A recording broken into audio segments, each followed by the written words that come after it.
April 29, 1945, 11:47 a.m. Dachau, Bavaria, 12 miles northwest of Munich. Private First Class Robert Persinger of the 42nd Infantry Division stands at the gates of hell with an M1 Garand rifle, a canteen half full of water, and absolutely no idea what he's about to do. The gates are steel, 15 feet tall, topped with barbed wire. Beyond them stretches what should be a military facility, barracks, administrative buildings, orderly German efficiency. What Persinger sees instead defies every assumption he's carried about human civilization. Bodies, stacked like cordwood along the railroad tracks leading into the compound. Not dozens, hundreds, perhaps thousands. Some are skeletal, clearly dead for days or weeks. Others are fresh, killed recently, their faces still showing the expressions they wore when they died. The smell hits Persinger like a physical blow, the stench of death on an industrial scale, of human waste, of disease, of burning flesh from the crematorium that's still smoking despite the SS having fled hours earlier. Behind the gates, moving slowly like ghosts, are living skeletons. Men who weigh perhaps 70 pounds. Women who look like animated corpses. Children, and this breaks something in Persinger's mind. Children who are nothing but eyes and skull-shaped faces, staring at him with expressions that are not quite hope, because hope requires the energy they no longer possess. The gates are locked. The camp's SS guards fled when they heard American artillery approaching, but they locked the gates first, trapping 30,000 prisoners inside without food, water, or medical care. The prisoners are technically free. The war is ending. Germany is collapsing. But they're locked inside a 12-foot fence topped with electrified wire, too weak to escape even if they could reach the fence. Persinger looks at the lock. It's a standard military padlock, designed to be secure against casual tampering, but nothing that couldn't be shot off with a rifle round at close range. The problem is that shooting the lock will make noise. Noise will alert any SS guards who might still be in the area. SS guards who are likely to start executing prisoners rather than allow them to be liberated. Every tactical instinct Persinger possesses says to wait. Wait for his unit to catch up. Wait for officers to arrive and make command decisions. Wait for reinforcements, for armor support, for some kind of plan beyond shoot the lock and see what happens. But Persinger looks at the faces pressed against the fence. Men and women who have survived years of deliberate starvation, torture, medical experiments, and systematic murder, who are now hours or maybe just minutes from dying of thirst or disease or simple despair, and realizes that waiting means people die. He steps forward, alone, raises his rifle, and fires a single shot at the padlock. The lock shatters. The gates swing open, and 700 prisoners in the nearest section of the camp, the ones close enough to reach the gates, begin stumbling forward into freedom. What happens in the next 73 minutes will haunt Robert Persinger for the rest of his life. It will earn him commendations that he'll never feel he deserves. It will transform him from a farm boy from Pennsylvania into a man who has seen the absolute worst of human evil and responded with the absolute best of human courage. And it will demonstrate that sometimes, the most important military action isn't the one authorized by command structure, but the one taken by an individual who simply cannot stand by and watch people die. This is the story of the soldier who walked into a Nazi death camp alone, who freed prisoners that military doctrine said he should wait to free, and who saved 700 lives in just over an hour through a combination of improvisation, courage, and the simple refusal to wait for permission to do the right thing. April 28, 1945, 24 hours earlier. The approach to Munich. Robert Persinger had been in combat for 11 months. The 42nd Infantry Division, nicknamed the Rainbow Division for its composition of National Guard units from across the United States, had landed in France in December 1944 and fought its way across France and into Germany. Persinger, 22 years old, from a farm outside Pittsburgh, had seen his share of combat. He'd been in firefights. He'd seen friends die. He'd killed enemy soldiers. He thought he understood war. Nothing had prepared him for what the division encountered as they pushed deeper into Bavaria in late April 1945. The villages they liberated were strange. The German civilians claimed to know nothing about atrocities, yet every town had labor camps nearby where foreign workers had been worked to death. Every city had mysterious facilities that locals insisted were just factories, yet which produced no identifiable products and from which workers were never seen leaving. The division's intelligence officers were piecing together reports of concentration camps, facilities where the Nazi regime imprisoned political prisoners, Jews, homosexuals, Roma, and anyone else deemed undesirable by Nazi ideology. The scale of these facilities was difficult to comprehend from intelligence reports. Words like thousands of prisoners and systematic starvation appeared in briefings, but they remained abstract until you saw them in person. On April 28th, the 42nd Division approached Munich from the northwest. They encountered scattered German resistance, old men and teenagers in uniforms, SS units making suicide stands, Wehrmacht soldiers trying to surrender to Americans rather than Soviets. The battle for Munich itself was expected to be fierce. The city was a symbolic heartland of Nazism, where Hitler had staged the Beer Hall Putsch in 1923. What the intelligence officers didn't emphasize, possibly because they didn't fully understand, was that 12 miles northwest of Munich sat Dachau, the first and longest operating concentration camp in Nazi Germany. Dachau had opened in March 1933, just weeks after Hitler came to power. It began as a facility for political prisoners, communists, social democrats, trade unionists who opposed the Nazi regime. Over 12 years, it evolved into something far worse. By April 1945, it held over 30,000 prisoners from across Europe. They were Jews, Soviet POWs, Catholic priests, homosexuals, Romani people, intellectuals, resistance fighters, and ordinary people whose only crime was existing in territories the Nazis controlled. Dachau wasn't an extermination camp in the industrial sense of Auschwitz or Treblinka. It didn't have gas chambers designed to kill thousands per day. But it was a death camp nonetheless. Prisoners died from starvation, from disease, from medical experiments, from being worked to death in labor details, from casual murders by guards, from typhus epidemics that swept through overcrowded barracks. Of the 200,000 prisoners who passed through Dachau during its 12 years of operation, approximately 41,500 died there. Thousands more were transferred to extermination camps where they were murdered. The SS had begun evacuating Dachau in late April as American forces approached. Prisoners were force-marched toward the Alps in what became known as death marches. Thousands of inmates marched without food or rest, with guards shooting anyone who fell behind. These marches killed thousands more prisoners who had survived years of camp conditions only to die hours before liberation. But evacuating 30,000 prisoners was impossible in the chaos of Germany's collapse. Most remained in the camp when the SS realized Americans would arrive within hours or days. April 29, 1945, 9 a.m. The evacuation. The remaining SS guards at Dachau faced a command decision as American artillery fire drew closer. They could stay and fight, which meant death. They could surrender, which meant facing justice for crimes they knew were indefensible. Or they could flee. Most chose flight. Between 9 o'clock and 11 a.m. on April 29th, SS guards systematically abandoned their posts. Some changed into civilian clothes, hoping to blend into the chaos of defeated Germany. Some fled toward the Alps, hoping to reach Austria. A few stayed, planning to die fighting rather than face capture. Before they left, they locked the gates. This wasn't carelessness. It was a final act of cruelty. They locked thousands of prisoners inside the compound, without food or water, too weak to break out, and left them to die slowly rather than quickly. The prisoners understood what was happening. After years in Dachau, they could read the signs. When guards started disappearing from towers, when roll call was suddenly canceled, when the usual routine of brutality simply stopped, it meant something was changing. Some prisoners had hidden radios and knew American forces were approaching. Others simply recognized panic when they saw it in their captors' faces. But knowing liberation was coming didn't mean they would survive to see it. The last food distribution had been days earlier. The water system was failing. Typhus was epidemic in the barracks. People were dying at rates of 200 to 300 per day from disease and starvation. Every hour that passed between the SS evacuation and American arrival meant more deaths. April 29, 1945, 11:30 a.m. The advance party. The 42nd Infantry Division's approach to Dachau was not systematic.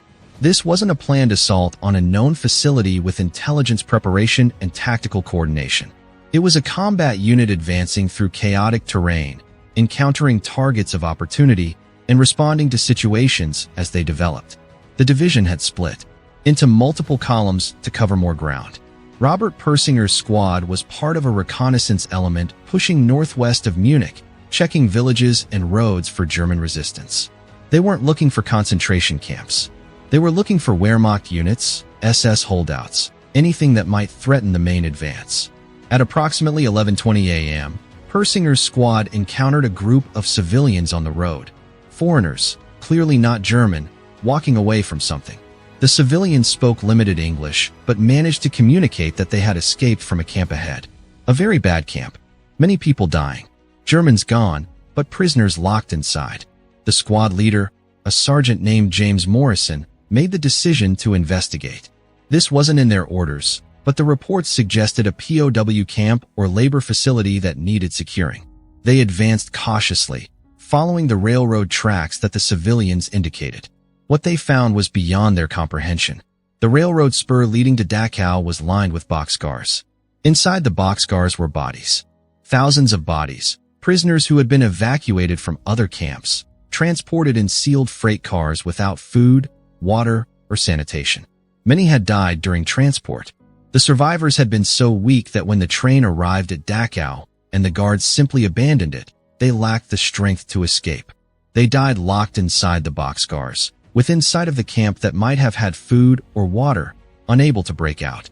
Sergeant Morrison ordered his squad to approach cautiously. They could see the camp ahead, watchtowers, barbed wire, buildings arranged in orderly rows. It looked like a military facility. Then the wind shifted and the smell hit them. Persinger would later say it was the smell that made him understand. Not the bodies in the boxcars. Soldiers see dead bodies. War produces corpses. It was the smell of death on such a massive scale, of human waste and disease and cremated flesh, that communicated what this place was in a way that visual evidence alone could not. They reached the main gates at 11:45 a.m. The gates were locked. Behind them, visible through the fence, were hundreds of prisoners pressed against the barrier. Some were calling out in languages Persinger didn't understand. Some were simply staring. A few raised their hands in gestures that might have been waves or pleas, or simply the last strength they possessed used to acknowledge that someone from the outside world had finally arrived. Sergeant Morrison made a command decision. We need to get higher authority here. This is beyond our pay grade. Persinger, you stay here and secure the gate. Don't let anyone in or out until we get officers and medical support. The rest of you with me. We need to find command and report this. The sergeant and the rest of the squad moved back toward their lines to report. This was correct military procedure. You don't make strategic decisions about unknown facilities without command authorization. You report, wait for orders, and act according to protocol. But Sergeant Morrison and the rest of the squad took the wrong turn in the chaos of combat advance. Instead of finding their command post in 15 minutes, they'd spend over an hour trying to navigate back through units that had shifted position. By the time they found officers and returned to the camp, everything would be different. Persinger was alone at the gates with 700 prisoners on the other side, watching him with expressions he couldn't read but felt in his chest. 11:47 a.m. The decision. Military training emphasizes discipline. You follow orders. You wait for authorization. You don't take independent action beyond your authority level because modern military operations depend on coordination and command structure. A private first class does not make strategic decisions. Persinger stood at the locked gates for perhaps 2 minutes, watching prisoners on the other side watching him. Then one prisoner, a man who might have been 30 or 60, impossible to tell from the skeletal face, fell. Just collapsed forward, fell to the ground, and didn't get up. Others nearby tried to help him but were too weak to lift him. Persinger realized that waiting meant people would die. Not abstractly, not eventually. Right now, in front of him, people were dying. They had survived years of this camp. They had survived whatever brought them here. They had survived until literal hours before liberation. And they would die because he followed protocol and waited for authority. He looked at the lock. Standard military padlock. He looked at his rifle. M1 Garand. 30-06 caliber, accurate at close range. He looked at the prisoners. He made his decision. He raised his rifle and fired once. The lock shattered. He kicked the gates open. The prisoners nearest the gate stared at him for a moment that felt eternal. Then they began moving forward, slowly, like people waking from nightmares, unsure if freedom could be real. Persinger later said he expected a rush, a stampede. But these were people who had learned that sudden movements brought beatings or bullets. They moved cautiously, almost apologetically, as if asking permission to be free. "Come on," Persinger said, waving them forward. "It's okay. Come on out." He had freed 700 prisoners from the front section of the camp, the area nearest the gates. Behind them, in the deeper sections of the compound, 29,300 more prisoners remained trapped behind internal fences and locked buildings. But these 700 in the front section now had access to the outside world, and Persinger had no idea what to do next. 11:50 a.m. to 12:15 p.m. The chaos. The first problem was medical. The freed prisoners needed water desperately. Persinger had a canteen with perhaps 16 ounces of water remaining. He offered it to the first prisoner to reach him, a man so emaciated his arms looked like sticks covered in paper-thin skin. The man drank, then immediately vomited. Persinger couldn't know, that giving food or water to starvation victims too quickly can kill them. Their digestive systems have shut down. Sudden intake causes refeeding syndrome, potentially fatal metabolic complications. But Persinger learned quickly. Other prisoners, seeing one man get water, surged forward. Not violently, but with the desperate intensity of people dying of thirst. Persinger pulled his canteen back, trying to ration the water, realizing that his 16 ounces divided among 700 people was a mathematical absurdity. Then he remembered the boxcars. American forces often traveled with supplies and transport vehicles. He ran to the nearest boxcar that wasn't filled with bodies and found what he hoped for: ration boxes, military supplies that had been abandoned or overlooked. He dragged boxes of rations and found several canteens that contained water. Distributing these supplies to 700 people while alone was impossible. But Persinger wasn't alone anymore. Among the freed prisoners were doctors, nurses, and camp administrators who had been imprisoned for political crimes. They began organizing, taking charge, rationing the water Persinger had found, preventing the disaster of 700 people drinking too quickly. One prisoner spoke English, a man named Jacob Rosenfeld who identified himself as a physician from Vienna, imprisoned for being Jewish. Dr. Rosenfeld became Persinger's interpreter and medical advisor. "They cannot drink much," Rosenfeld explained in heavily accented English. "Their bodies cannot process water. Small sips only. We must wait for medical supplies."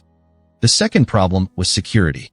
Persinger was one soldier with one rifle and 700 freed prisoners, some of whom were pointing toward the camp interior and shouting in languages he couldn't understand. Through Dr. Rosenfeld, Persinger learned they were saying that prisoners deeper in the camp were still locked in barracks, still trapped, still dying. Persinger couldn't abandon the 700 people at the gates to go deeper into the facility. But he couldn't just leave prisoners locked in buildings when he knew they were there. He made another decision. He gave his rifle to Dr. Rosenfeld. "Can you shoot?" Rosenfeld looked at the weapon like it was a snake. "I am a doctor. I do not kill." "You don't have to kill anyone. Just hold it. If German soldiers come back, you point it at them and they'll think you know what you're doing. Can you do that?" Rosenfeld took the rifle with shaking hands. "I can do that." Persinger moved toward the camp interior, unarmed except for a trench knife on his belt, following prisoners who were pointing toward locked buildings. 12:15 to 12:45 p.m. Deeper into hell. The interior of Dachau was worse than the gates. The administrative sections near the entrance had been kept relatively clean for inspections and official visitors. The deeper barracks, where prisoners lived and died, were indescribable. Persinger entered a building that should have housed perhaps 50 men in military barracks conditions. It held over 400, packed on wooden shelves that served as beds, 3 or 4 people per shelf, lying in their own waste because they were too weak to reach latrines. The smell made him retch. The sight made him question his sanity. And they were locked inside. The SS had locked the barracks before fleeing, sealing prisoners inside buildings without water or sanitation. Persinger used his trench knife to break locks, prying them open when shooting wasn't an option. He moved from building to building, breaking open doors, freeing prisoners who stumbled out into daylight many hadn't seen in days or weeks. He had no plan, no tactical objectives, no command structure. He was just a 22-year-old farm boy from Pennsylvania, breaking locks and pulling people out of buildings, trying not to think about the fact that every building he opened revealed conditions that redefined his understanding of human cruelty. In one barracks, he found children. Not many. Most Jewish children had been sent to extermination camps. But there were some children of political prisoners, some teenagers who had been worked in labor details. They stared at him with eyes that belonged in much older faces. One boy, perhaps 12 years old, approached Persinger and spoke in broken English. "You are American?" "Yes." "The Americans came?" "Yes." The boy started crying, not with relief or joy, but with a horrible, choking sound that came from someone who had forgotten how to feel hope and was now experiencing it again like a physical pain. Persinger knelt down and put his hand on the boy's shoulder. He had no words. What could you say? Everything he could think of, "It's okay now, you're safe, it's over," felt like lies because nothing would ever be okay for someone who had experienced this. So he just stayed there, hand on the boy's shoulder, until the boy stopped crying. Then he stood up and continued breaking open locks. 12:45 to 1 p.m. The return of authority. By approximately 12:45 p.m., the first American units began arriving in force. These were elements of both the 42nd Infantry Division and the 45th Infantry Division. There would be disputes for decades about which unit officially liberated Dachau, disputes that revealed how little official channels understood what had actually happened. When the officers arrived, they found the gates already open, 700 prisoners already freed, and Persinger inside the camp with another several hundred prisoners liberated from locked buildings, having done in 1 hour what would have taken organized military operations much longer. The commanding officer who first encountered Persinger, a captain whose name doesn't appear clearly in records, was initially angry. "Who authorized you to open this facility? Where's your commanding officer? What the hell is going on here?" Persinger, exhausted and traumatized and covered in filth from the barracks he'd entered, just pointed at the prisoners. "They were dying, sir. The gates were locked. They were dying." The captain looked at the freed prisoners, at the bodies stacked along the railroads, at the walking skeletons in striped uniforms who were now moving freely around the compound, and his anger evaporated. He wasn't angry at Persinger anymore. He was angry at the universe that had created this place. "All right," the captain said quietly. "All right, get to the aid station. We'll take it from here." Medical units began arriving. Engineers to open remaining locked sections. Intelligence officers to document evidence of war crimes. Military police to secure the facility. The machinery of official liberation ground into operation. Persinger walked back toward the gates where he'd left Dr. Rosenfeld with his rifle. The doctor was still there, still holding the weapon awkwardly, surrounded by freed prisoners who were drinking small sips of water under his medical supervision. Rosenfeld handed back the rifle. "Thank you for trusting me with this." "Did anyone come?" "No. The Germans are gone. Only the dead remain." He paused. "And the living, because of you." Persinger didn't know what to say to that. He took his rifle and walked toward the American lines, looking for his squad, wondering if he was going to be court-martialed for disobeying orders or commended for initiative, and not particularly caring which. Afternoon, April 29th, 1945. The reckoning. As more American forces entered Dachau, the scale of what they were encountering became clear. This wasn't a POW camp or labor facility of the type they'd seen before. This was a systematic murder operation that had been running for 12 years. Some soldiers reacted with rage. There are documented incidents of American soldiers executing SS guards who tried to surrender, shooting them rather than taking them prisoner. These were war crimes, technically. They were also understandable reactions from men who had just seen proof that some humans were capable of organized evil beyond comprehension. Other soldiers simply broke. They sat down and cried, unable to process what they were seeing. Some refused to enter buildings after opening the first one. Combat veterans who had survived brutal fighting in France and Germany simply shut down when confronted with Dachau. Persinger was interviewed multiple times that afternoon and evening by officers trying to establish a timeline of liberation. His account was confused. He wasn't sure of exact times, couldn't identify all the buildings he'd opened, had no clear memory of precisely how many prisoners he'd freed from which locations. But several facts were established. He had been the first American soldier to open the main gates. He had freed approximately 700 prisoners from the front section before other units arrived. He had penetrated deeper into the camp and freed several hundred more from locked barracks. He had done all of this alone, without authorization and without waiting for command structure to make decisions. The question was whether to charge him with disobeying orders or commend him for initiative. His sergeant, James Morrison, resolved the issue. "Sir, I told him to secure the gates. He secured them. He made sure prisoners couldn't escape in an uncontrolled manner and that the facility was made safe for our arrival. He used initiative to interpret his orders in a fluid combat situation. That's what we trained them to do." It was a generous interpretation that ignored the fact that Persinger had explicitly disobeyed the order to wait, but it was also accurate in spirit, if not letter. The military decided not to pursue charges. Persinger received a Bronze Star for Valor months later, in a ceremony he barely remembered.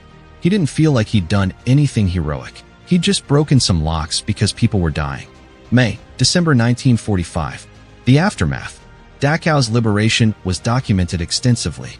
Army photographers and film crews recorded evidence of Nazi war crimes.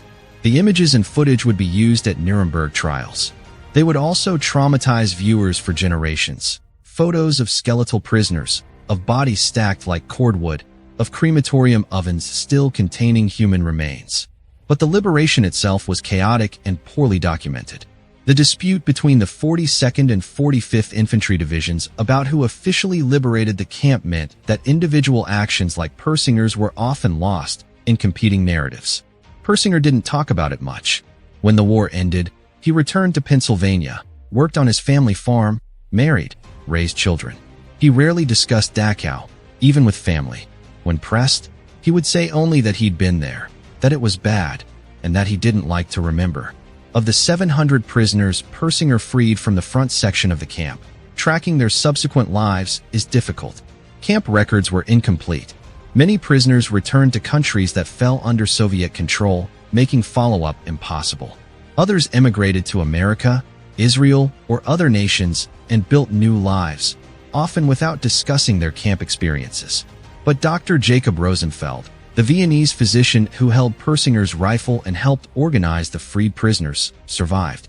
He emigrated to Israel in 1946, resumed his medical practice, and occasionally told the story of the American soldier who gave him a rifle and trusted him, a Jew fresh from a Nazi camp, to hold a weapon while the soldier went deeper into hell to free more prisoners.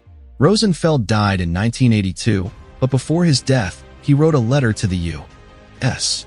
Army attempting to identify Persinger and thank him. The letter was filed but not acted upon. By the 1980s, finding one veteran from one division from one day of the war was nearly impossible. 1985 to 2010, the story emerges. Persinger died in 2010 at age 87. Before his death, he gave a series of interviews to historians documenting the liberation of Dachau. These interviews, combined with other survivor testimonies and military records, pieced together what had happened on April 29, 1945.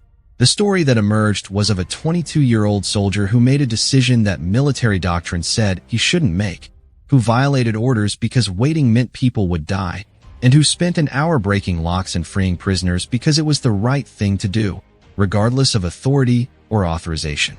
Military historians debate whether Persinger should have waited for authorization. Tactically, he was wrong to operate alone in an unsecured facility. Strategically, he exceeded his authority and created potential risks. By strict military doctrine, he should have waited.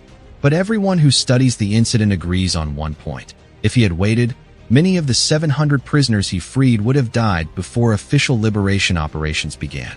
The difference between 11:47 a.m. when he broke the lock and 1 p.m. when major units arrived was 73 minutes. In those 73 minutes, in a camp where 200 to 300 people died daily, his actions saved lives that would have been lost to thirst, disease, or simple despair. The final accounting. The liberation of Dachau officially involved thousands of American soldiers. The 42nd Infantry Division, the 45th Infantry Division, medical units, engineering companies, military police, they all played roles. The official history credits these units collectively. But for 700 people, Liberation began at 11:47 a.m. on April 29, 1945, when a private first class from Pennsylvania decided that doing the right thing mattered more than waiting for permission. Robert Persinger never considered himself a hero. He insisted, until his death, that he had just broken some locks because people were dying and he couldn't stand to watch. He pointed out that thousands of soldiers liberated Dachau, that medics saved lives, that officers documented crimes, that the real heroes were the prisoners who survived years of hell. But the survivors disagreed. Jacob Rosenfeld wrote, years later, "I saw many brave men in my life. I saw resistance fighters, soldiers, partisans. The bravest man I ever saw was a 22-year-old American soldier who gave me his rifle, walked into hell alone, and started breaking locks because people needed help and he would not wait for someone else to decide it was allowed." Dachau remains as a memorial site today. Over 700,000 people visit annually. They see the barracks, the crematorium, the railroads where boxcars full of bodies were found.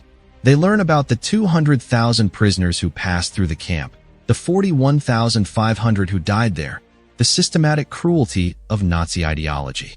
What most visitors don't learn is that liberation began not with official military operations, but with one soldier making an unauthorized decision, firing one shot at a padlock, and spending 1 hour doing what needed to be done regardless of whether anyone gave him permission.